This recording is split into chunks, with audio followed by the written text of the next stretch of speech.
Okay, so this lesson is on, it's an introduction to trigonometry.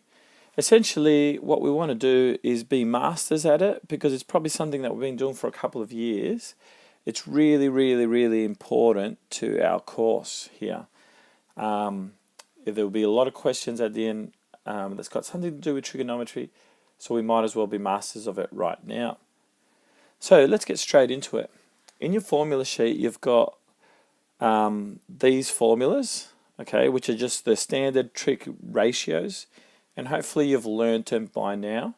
I used to just use some old hags can't always hide their old age.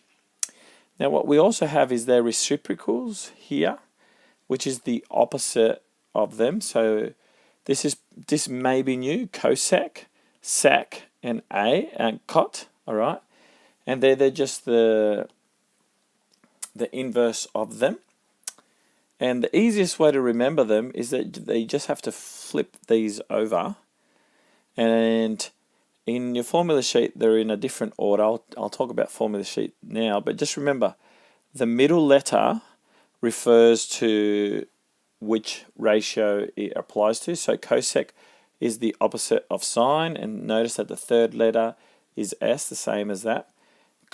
Sec is the opposite or the inverse of cos, and notice that the third letter applies to it. And cot is the inverse of tan, and notice that the same thing happens. Okay, so it's one way to remember it.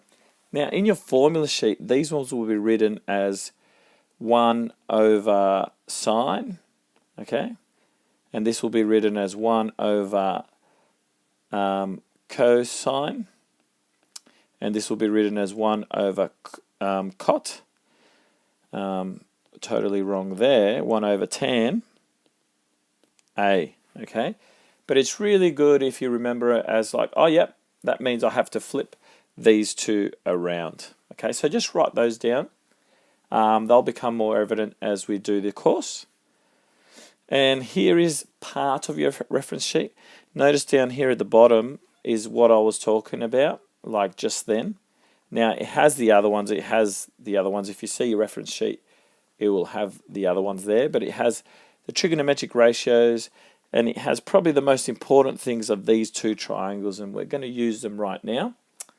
Hopefully you're familiar with these formulas already. If not, we're going to go through them again. Okay, let's get into some examples. Okay, so I'm going to pick a different color pen. Let's go with blue. Okay, find the exact value of each side length. Okay, so what I need to do is I need to identify my my sides. So opposite the right angle is always the hypotenuse. Opposite the angle is always the opposite. And then the other one must be adjacent. Okay, and now we form our equation. The two sides that have information are this and this, so that's the opposite and hypotenuse, which means I do need to use sine. So I'm going to go sine, and it's 60 equals opposite, which is x, over hypotenuse, which is 7.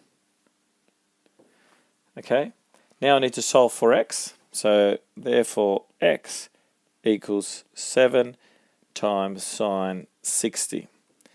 Now sine 60 is an exact value, it is, and I've got these triangles here, and I'm going to actually use them right now. Sine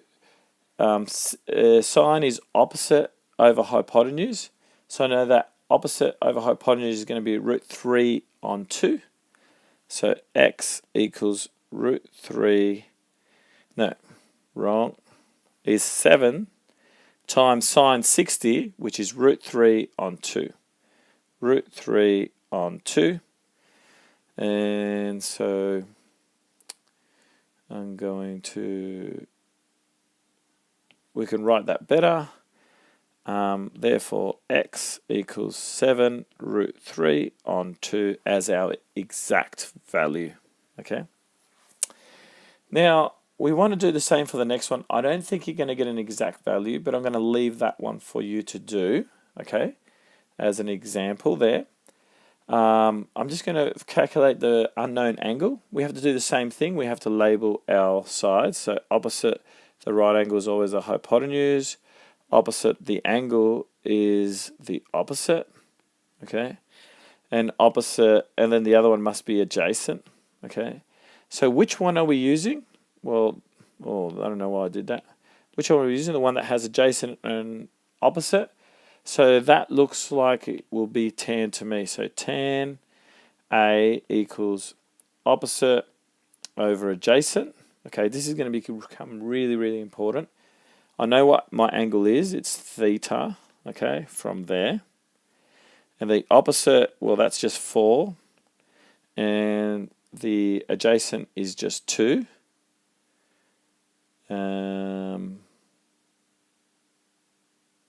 Yeah. We've done it correctly. Yep. Okay, let's keep going. So it's going to be tan theta equals 2. All right. So theta will equal inverse tan of 2. Now, I actually don't have my calculator here to calculate it, but hopefully you can calculate it and figure it out. All right. Peace out.